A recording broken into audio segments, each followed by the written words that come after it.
Good morning.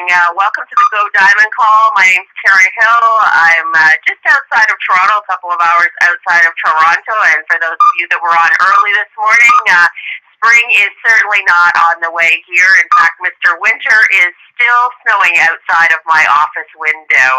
Someone has not gave him the message that it's the spring's parade. But oh well, it's time to get moving forward this morning on this call. We're going to start with our definition this morning.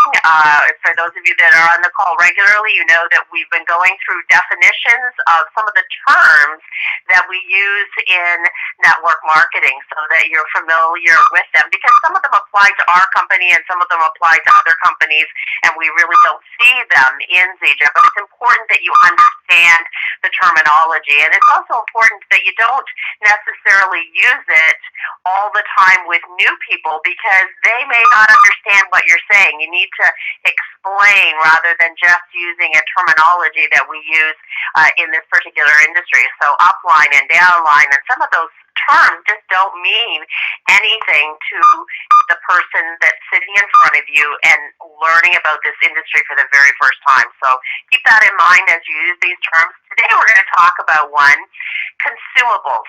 Often you hear the word, consumables. We have a consumable product. Well, what does that really mean? It means that a consumable product is something like skincare or supplements that are consumed on a regular basis and must be replaced. So people are using them up every single month, and they need to be replaced on a monthly basis, or in the case of skin products, it may be on a 3-month basis.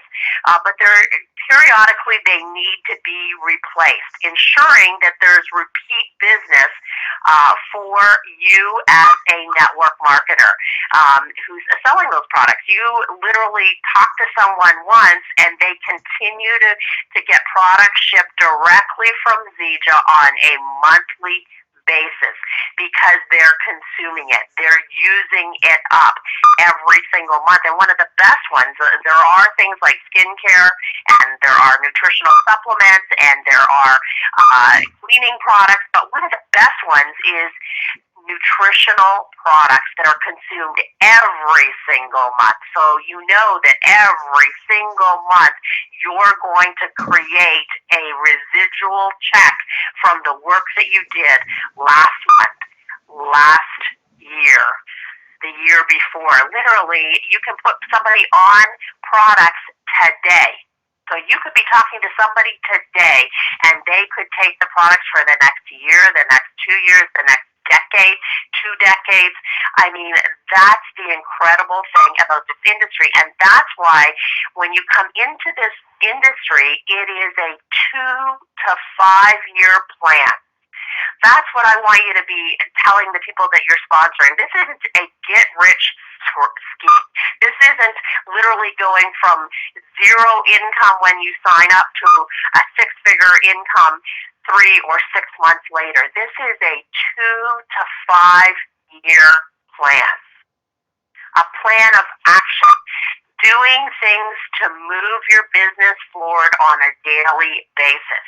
Now, let's take a look at that. A 2 to 5 year plan. There's a couple of options. If at the end of 5 years you want to be creating between $5,000 and $10,000 worth of income, there's a couple of options that you have. There's network marketing, and we're going to hear from a couple of individuals that have done exactly that.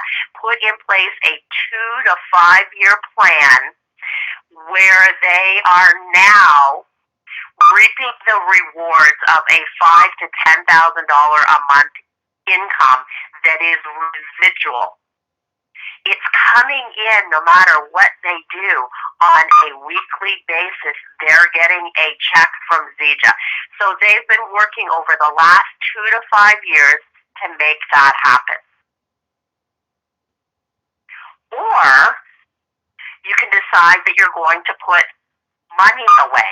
So they're leveraging people and building a team, the only other way that we can create residual income is leveraging money. So the second 2 to 5 year plan could be putting money away.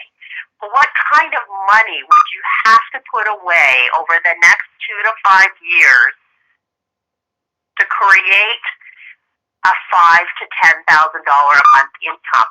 Well, you're not going to want to hear the figures, because you're going to have to put away on a monthly basis in excess of $25,000 a month. In excess of $25,000 a month. And that's on a 5 year plan. If it's a 2 year plan, well, you know that the figures are going to be at least double that. On a monthly basis, that's what you have to put away so that you're able to leverage that lump sum of money 2 to 5 years from now, that it's creating a $5,000 to $10,000 a month income. So what are the chances of the average individual being able to save? So above and beyond what they need to live on a monthly basis, they have to be making in excess of $25,000 that they can put into a savings account that will accumulate over the next 2 to 5 years, so that they can create a $5,000 to $10,000 income. Well, that just pretty much knocks off the majority of the people that you know. There's just no way that they're going to be able to put $25,000 or $50,000 a month away so that they can create over the next 2 to 5 years a $5,000 to $10,000 a month residual income. But we can do it in network marketing, and I'm going to introduce you to 2 people that have done it. 2 people that over the last 2 to 5 years have done exactly what I'm suggesting is available in this industry. And this is the skill that you have to get good at presenting, so that you're able to show the person in front of you that doing what they're doing currently, what they've done for the last decade or the last 2 decades or the last 3 decades, however long they've been running on this plan to accumulate something that will give them a retirement income, it's virtually almost impossible. The only thing that they remotely can do is the asset of their home. And then upon retirement, where do they live? If they are going to use that asset to fund their retirement, where do they live? So a 2 to 5 year plan, I want to introduce a couple of people who have done that. In fact, a couple of people who just recently have gone to Diamond. And that's why all of you are on the phone, is you want to learn how to go to Diamond. What does it take you from where you are to the rank of Diamond? And both of these individuals, interestingly enough, have done that over the holiday season. Because you see, if you put a plan in place that involves the next 2 to 5 years, you will be able to go Diamond at any point in time because you're following your plan. It's not going to be dependent upon the holiday season, because you see, these ladies both put in place daily activities every single day that took them to where they are now. After a 2 to 5 year period of time, they have a residual income, an income that comes in no matter what they do, no matter whether they make another sale themselves personally today, they will have an income between that $5,000 and $10,000 amount. Pretty exciting. Pretty exciting to see and hear from them this morning. And I want to introduce both of them. And I was very fortunate to meet both of these ladies at the very first event. And Dee Dee Shaw, you left an impression on me, because I remember standing at a cocktail reception and running into you and chatting with you. And it's hard to forget somebody that literally has an entire baseball team of children at home. I think you've got about 14 of them, and it's hard to forget when you meet somebody like that and get a chance to speak with her. And her passion for what she was doing with this company was exciting for me to hear. And I also got a chance that very first day that I was in the very first convention, which was a couple of years ago, I got a chance to meet Gina Friels. And again, I was impressed. You know, she came from a corporate background. She'd been with a previous company like myself. She was a Mercedes driver over there, highly successful, and yet she was looking at this industry of network marketing and working in it. And that's one of the misconceptions I had when I first came into the industry, was that I didn't think that successful people would be involved in this industry. It was like I had this mentality of thinking, oh yeah, you know, they can't make it in the real world. And that's what I thought corporate was. That's where I came from, owning my own business. And I soon discovered that that wasn't the case. Some of the most highly successful traditional business individuals come into this industry because they know that by being a business owner, a small business owner, you'll never have leverage like you can in this industry. And so I got a chance to meet Gina that very first convention that I attended, and she left a lasting impression with me that very first time I met her. So ladies, I think you're both on. Can I hear your voices so I know that you're with me? I'm here. I'm here. All right, there's Dee Dee and Gina. I'm here. Oh, awesome. Great. Well, in talking with both of you guys over the last day or so, I found out that there's some similarities in some of the things that shifted. You know, people get to gold based on often the people that they know, and that they're able to focus primarily on products and get to the level of gold. But as you continue up through platinum and emerald, some things have to change, and that some shifts have to occur within you as the leader. And I know, talking to both Gina and Dee Dee, that one of the things that shifted, both of you indicated, one of the things that shifted was a shift from leading with the products to a shift of completely leading with the business opportunity all the way through your presentations. And so I want both of you to comment a little bit, and maybe Gina, I'll start with you on that shift from the product focus to the business side. Sure. Thanks for having me on the call, Karen, and Dee Dee, I'm so proud and excited for you. I mean, it is so exciting. You know, what I would say on this is it's about being coachable too, because sometimes you think you're leading with the business, and that was the case, I think, with our team. Is we really thought that we were leading with the business, and we kind of got the intro out there, but then when somebody really asked about the company, it always went back to the product.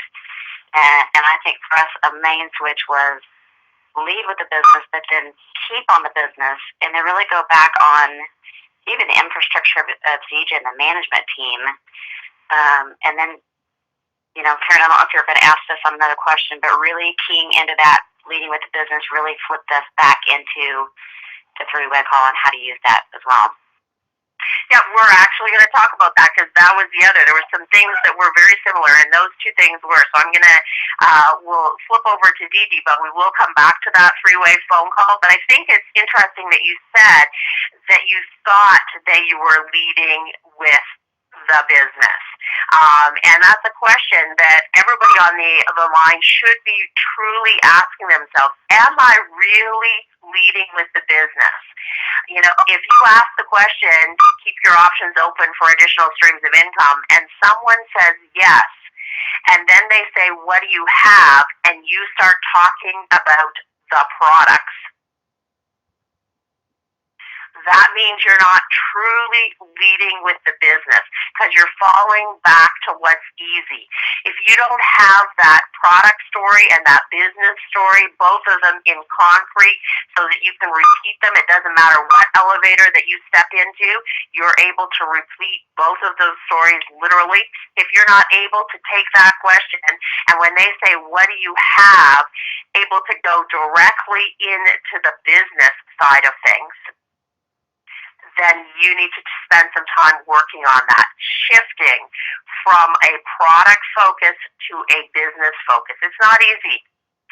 and we will fall back to where our comfort zone is. And our comfort zone is where we receive our results first. And so for everybody, the first thing you see are the results of the products. And so it takes a real effort. And Gina, thanks for sharing that. And Dee Dee, I know that was also important for you, a shift from that product to the business focus. And maybe you can comment a little bit. Sure, Karen. For me, it comes a good bit from my background because I've been, I guess, a nutrition geek for years, but I wasn't really looking for nutrition when I found Zeta. However, for my first probably good solid year and a half in the business, that was my story. I was telling people about how I'd been in nutrition for years and how I had all these health challenges and how nutrition had fixed it and how great Zeta was because it replaced all my supplements. Because that was, like you said, it's where it's comfortable. And you're right, you can get to gold by recruiting people with the product. You can get there. Gold is something that you can do by yourself. But until you make that shift, until you get to the point where you realize this is a people business. This is about developing people. It's about relationships and helping people to grow and understand they have to shift from product to business. You really get stuck there. And I was stuck there for a while, and I can remember and people that were there was a good crowd there at our very first Zeta University. David Moses was there, and everybody loves my story, right? When you've got, I think I had 12 kids at the time, or maybe I even had Emily at that point, but everybody loves that story. So he asked me to share my story, and I shared it. And being coachable, he offered to help me retool my story. And it's really interesting that I had used the product as my crutch in the beginning because it was what I knew. But the real reason I came to Zeta was because I was praying for a business opportunity. I had been researching and searching for one that had leadership, consumable, timing for 6 months. So for me to be able to be coachable and hear that and transition, you attract your listening audience. People who hear you are the people that you attract. So in the beginning, people that were hearing me were people that were hearing my story. They were hearing product. They were hearing health challenge. They were hearing get better.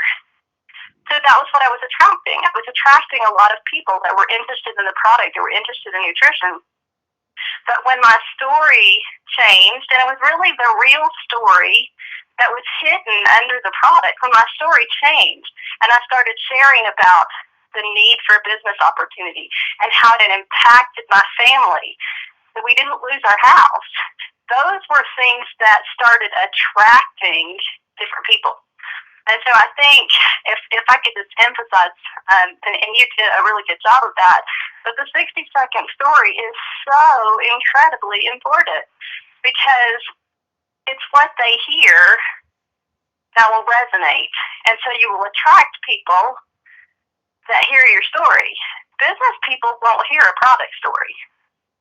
You won't attract business leaders unless you have a strong business story. So it's just really interesting to see the transition. And then for me, it was to take my team and help them transition.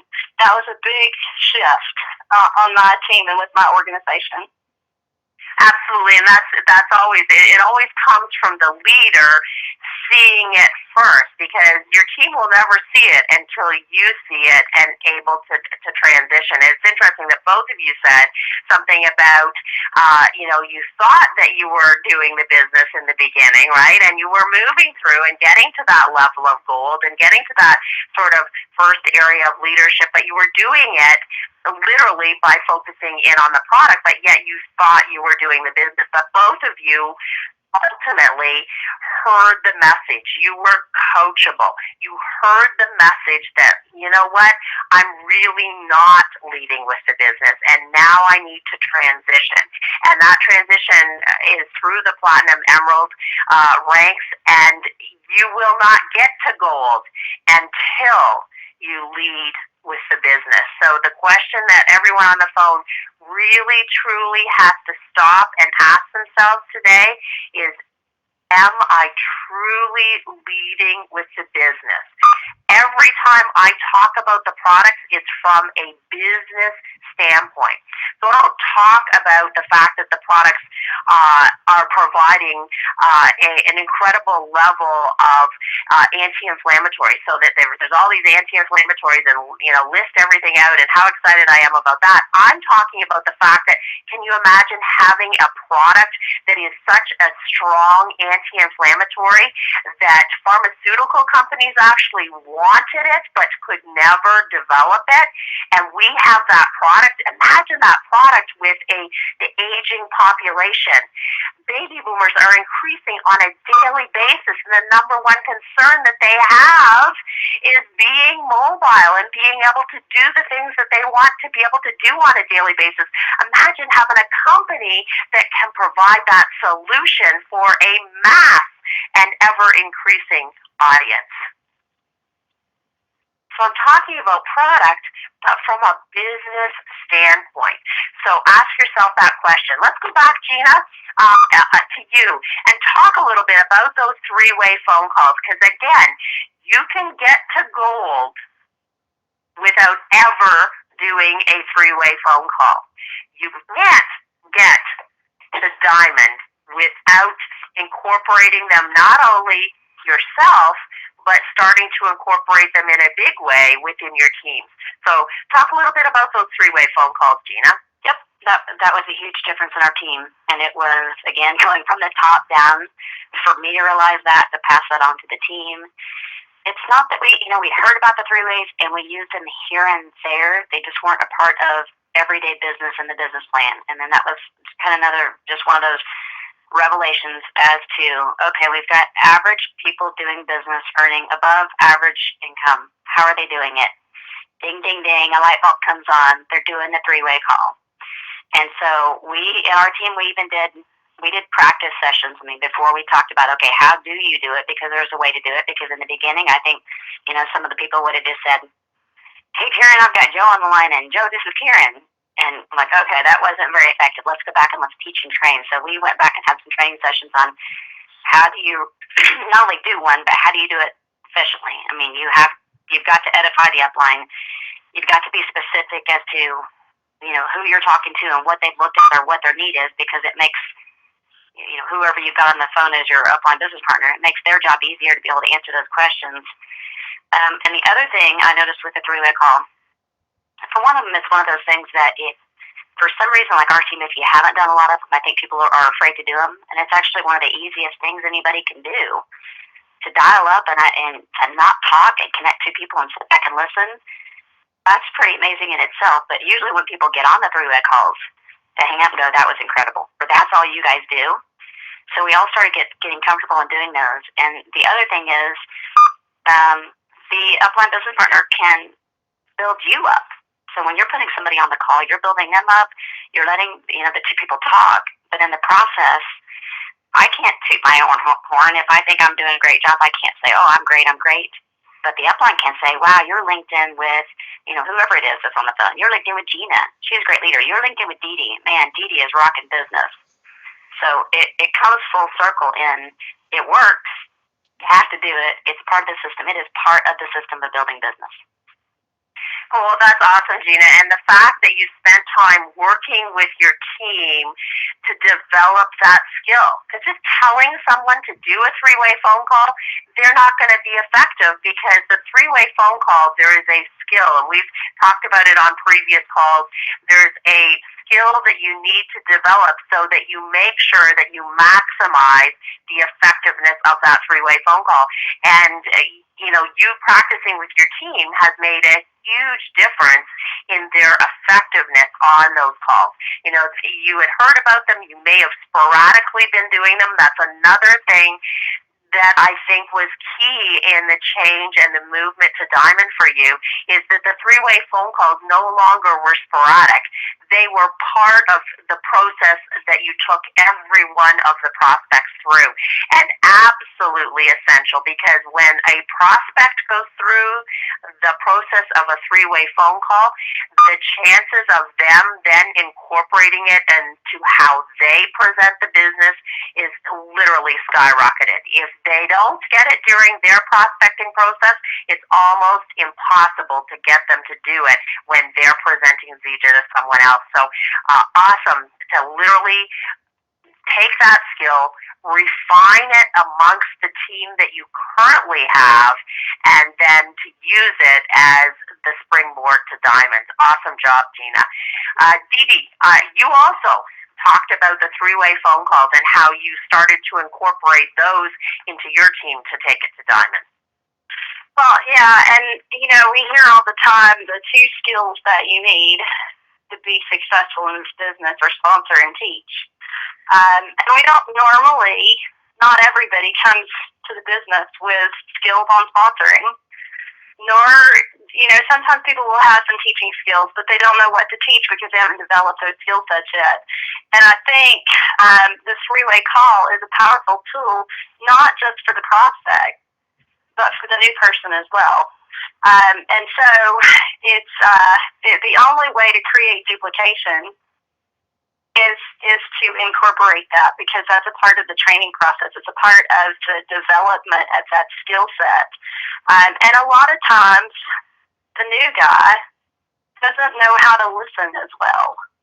So if you, as the leader, have developed your skill set by doing three-way calls with your active, engaged, successful upline, then you have developed those skills, and you need to be the one that's listening to the prospect.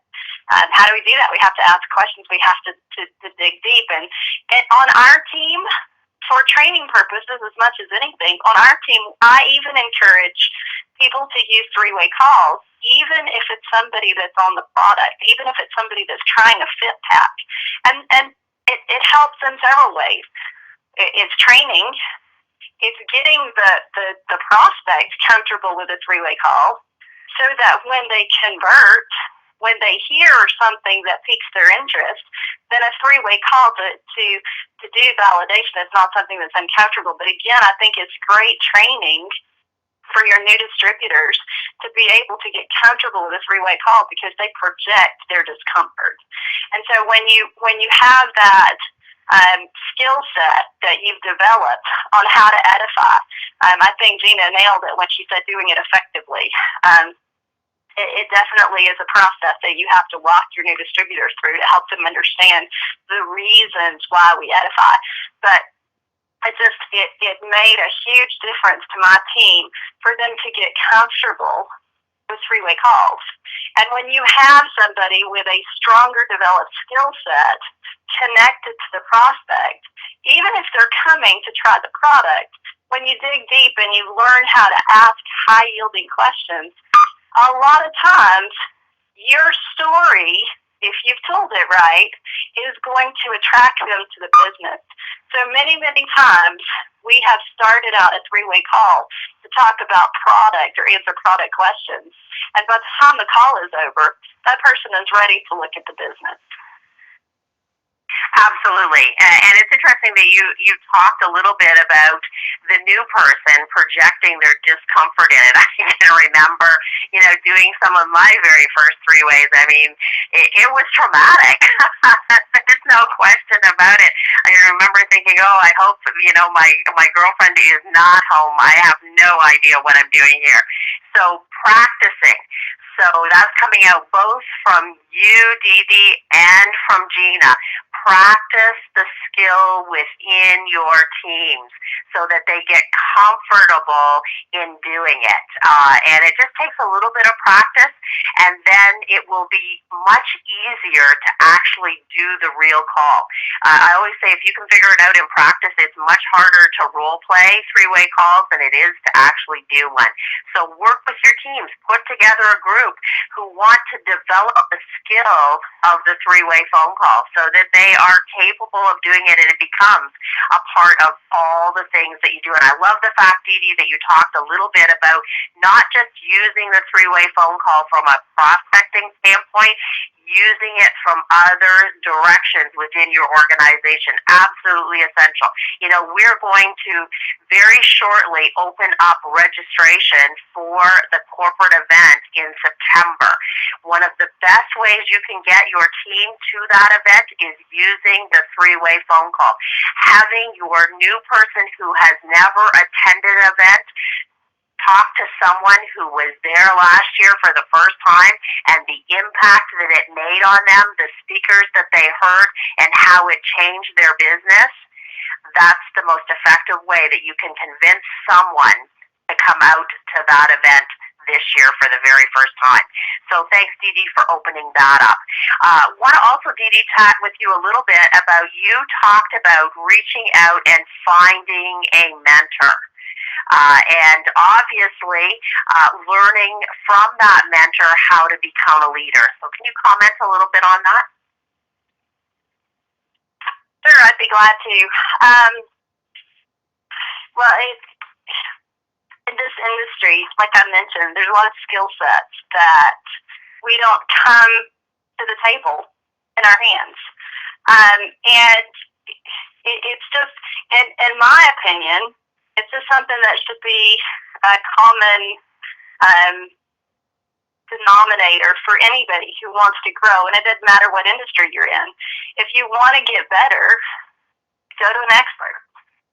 If you want to do what somebody else has done, you need to learn from that person what they did to get there.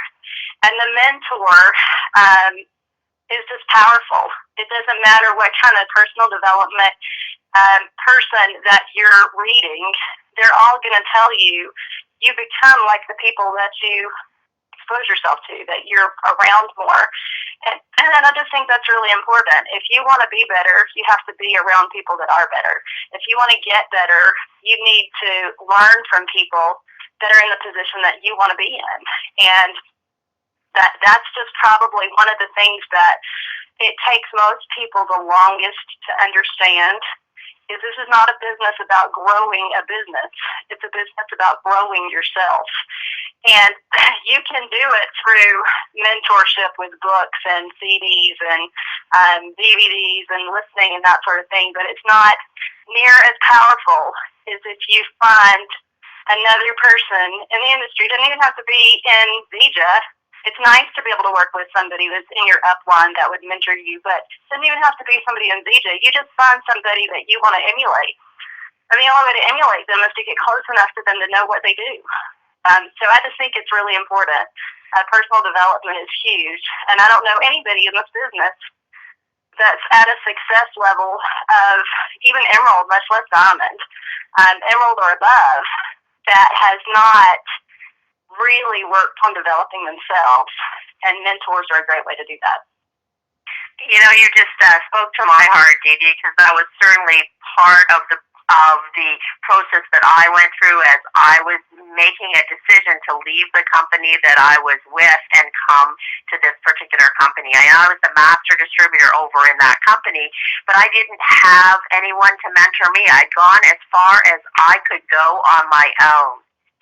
And so as I was looking at new companies, that was one of the most important things that I needed to find, was that mentorship. You know, I've made millions in the business through the time frame that I've been in this industry, but I wanted to take my game to the next level. And so I knew that I had to find that mentor, to find that sponsorship for me to go to that next level. And it never ends. You will be constantly looking for mentorship to take you to the next level. You'll never do this on your own. You will never do it without supporting and developing the team below you, but reaching out and finding that mentorship that will help you lead that particular team. And so I love the fact that you talked about that, Dee Dee, because that's exactly where I was in the decision-making process 2 years ago to come here. Gina, I know that you also talked about following a system, not reinventing the wheel, and I know that that was important, again, for you and your team to grab hold of in this run for Diamond. Mm-hmm. So can you comment a little bit about that? Well, you know, Karen, in the industry, in VJA, everybody's got a system to follow, and it's one of those things when you're keying in with what everybody's saying on this call about being coachable, about doing personal development, about practicing. In the end, it's all about a skill set that most of us don't have when we start. We may have a few things, and so as we start to learn the skill set, start to be coachable, start to practice all the things of actually looking at the simplicity of a system to follow, following the system. When you do that, and Dee Dee, you said it perfectly too when you were saying, this is about, it's kind of a personal development company. It's not just a business. We have a great business model. We have a great product. But it is about relationships. It is about developing yourself and about developing people. And even what came to my mind too is that we're doing a John Maxwell study, and it says you can only grow as much as you can. Everybody needs to have a coach to be coachable. So being coachable goes back to there is a system to follow. When you follow it, it works. And the big light bulb moment that I saw was what sticks in my mind, I guess, is average people earning above average income. How are they doing it? They're doing all those things.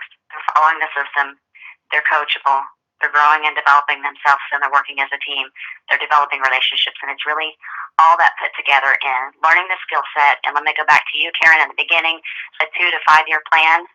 I think that is great to put in someone's mind because I think there are many false misconceptions of the industry that you come in, you work 2 minutes, and I'm earning $1 million.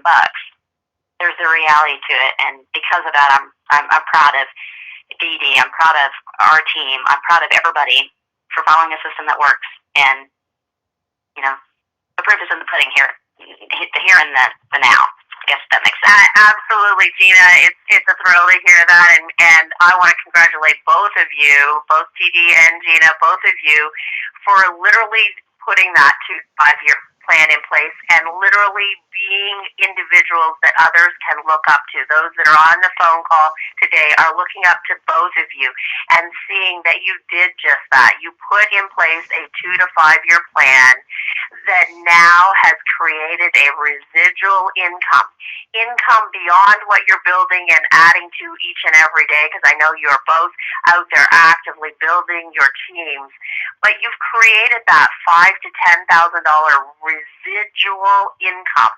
So it doesn't matter, you're creating more income than that every single month, but there's a residual point now that's significant. You are creating an income residually more than the average person could even begin to imagine, and probably if the truth was known, both of you still don't fully understand or comprehend how far you have both come. It's a thrill to have both of you on. It's a thrill to have both of you and your leadership in this company.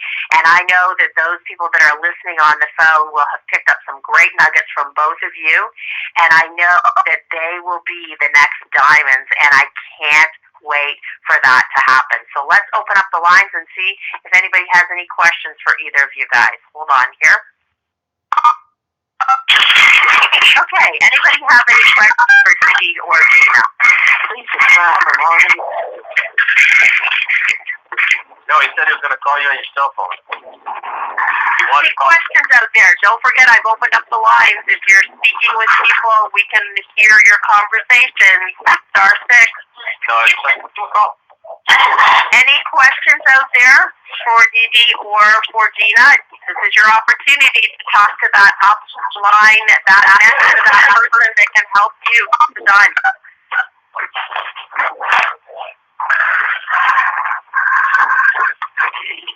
All right, I guess we have to work a little bit on that concept of working and acting and being coachable from a mentor. I know there's some questions swirling. Can I ask one, please? You can. Go for it. It's AJ from Whitecourt, Alberta, Canada here, and I'm kind of wondering, you ladies on the state have seemed to really grab on to the whole mentoring shift. For somebody that's new, I'm just a gold, and I am kind of wondering, as we're starting to build with younger women, how do you deal with the uplifting of self-confidence? Okay, hold on. We'll deal with that. Hold on here. Okay, so she's built a team to gold. She's got a number of younger women, and she's wondering how she can deal with the self-confidence component. And actually, I'm going to go to Gina. I'm going to go to you first, and then I'll come back to Dee Dee on that question. And the reason I went to you, Gina, was I know that you had a program in place over the last 8 weeks developing self-confidence within your team. So maybe you can chat a little bit about that. Yep, and that's something that I'm very passionate about too, is when you've got self-confidence, it changes everything for you. Changes your business, it changes your relationships, how you think, how you look at everything. So our team did a John Maxwell study, and we did it together. We read a book, we read 15 Invaluable Laws of Growth. We did the study guide together as a team. So how do you get self-esteem? How do you get all those things? It's personal development. So whether you go back to reading stuff individually, or maybe you have a group that does it together like we did. We read the book, we read 2 chapters a week, we got on a call, and we talked about it. And it's been huge for our team. I mean, growth and development personally has been huge. So I would send you back to personal development and do it as a team if you can. Pick a book and go through it together and have a little call. Our calls were there was people from different cities and states, and so we just did it on a phone call. We didn't meet. It was pretty short and sweet, but we got through the fact and went over what we learned. And can I say you had an outside coach too, Gina, didn't you? Yes, we absolutely did. We absolutely did. We had it was a John Maxwell certified speaker, and she was a coach, and she ran the session. So we did an 8-week session, and actually we're coming to this next week is going to be our final session with her. So yes, absolutely. Awesome. And Dee Dee, maybe you can comment a little bit about that. Well, I'm just sitting here shaking my head because I did that with my team too. I have a good friend who is a John Maxwell certified coach, and when you hear Gina and I say this, don't think you don't pay a lot of money for it, because their heart is to help people.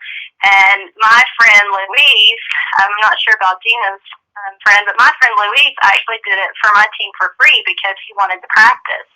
And he's offered to do it again. But one of the things that I heard from the lady who asked the question, it sounds like maybe she needs to work on her self-confidence a little bit, because what I heard was, I'm only a gold. You should be standing proud and tall saying, I am a gold. That is a huge accomplishment in this company. And so, we have to work on it together. And that's one of the areas where I have never really struggled. I thought I was good with my self-confidence level until I got to gold, and I was stuck. Where I lacked self-confidence was in leading people.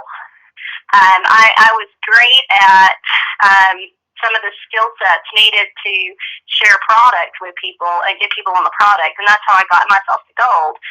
You can do that pretty much not duplicating, but just adding. I'm not saying it's easy. It's not. You want to duplicate. That's how you grow your business faster. But it's just a part of that growth process to learn how to lead other people. And a great way to do it is to find somebody else to lead the team, so that you get yourself out of the way, step out of the picture, and everybody learns together. But I just thought that was interesting, Gina, because we did that. It is funny. We did that, I guess it's been a little over a year ago, and he's offered to do it again. And just because we're in the middle of a blitz, I haven't sat down with him and etched out the plan and the date and all that sort of stuff, but it just reminds me, I need to reach out to him and make that happen. Because everybody comes to the business with some self-confidence issues. They may be great at what they do, but when you change directions totally, and if you don't have immediate success, it just drags your confidence level down. So that's great.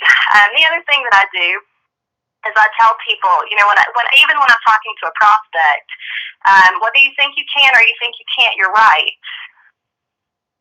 And I want to help you. It's true. That's one of my favorite quotes from Henry Ford. And it's so true. And I'll tell people, if you have 65 to 75% belief that you can do this, I'll fill in the gaps for you and we can make this happen. But if you're at a 10 to 20% level, let's just start you on the product. Let you feel what the product can do for you. Be a customer for a while until we can grow you to the point where you have the confidence that you can do this, because anybody can. if they believe they can. But I'll have people that come to the table with so much doubt, I'll encourage them to wait. And that's a hard thing to do when you're first growing your business. You want everybody on your team. It's all about, growing your team. And sometimes the best thing for somebody to do is to wait and even do some personal development before they join the business. It's interesting. I hear so many common things between you and Gina, and success leaves clues that you've both done that within your organization. When I hear you talk, Dee Dee, about believing in others, people ask me what I do, and I often will reply that really what I do is believing in others until they have a belief in themselves. And that's what great leaders do, is hold them until they have that same level of belief. And so it's great to have had both of you on the line. I love what you've been sharing, and I know we've gone extremely late this morning, but I hope that it's been well worth it for each of you, because these ladies have paved the path to Diamond. They've shown you in a brief synopsis, and there's certainly, we could have spent hours with them on how they moved forward from that gold or platinum or emerald to the diamond level. There were some very common things. That's the thing that you should take from this call, is there are common things that leaders do. Listen to what they've said. Go back and determine, are you leading from a business standpoint, or are you falling back to the products? Are you consistently using three-way phone calls in your team? Are you working with a mentor now? That clearly came out from both of them. So there's some clues and some things for you to truly ask yourself. Be coachable. Be willing to say, no, I'm not doing everything I can in those areas, and I need to improve. And what will I do? What will I start today to improve my skill of the three-way phone call? What will I do today to improve my shift from product to business? What will I do today to make sure I'm hanging with the people that will mentor and help me get to that next level? So you've got some homework, guys. It's been great having you on the call, and thanks ever so much, Dee Dee and Gina, for sharing all that you have to offer those that are part of this incredible company. So thanks for being and making this your home, both of you. Bye, guys. Thank you, Karen. It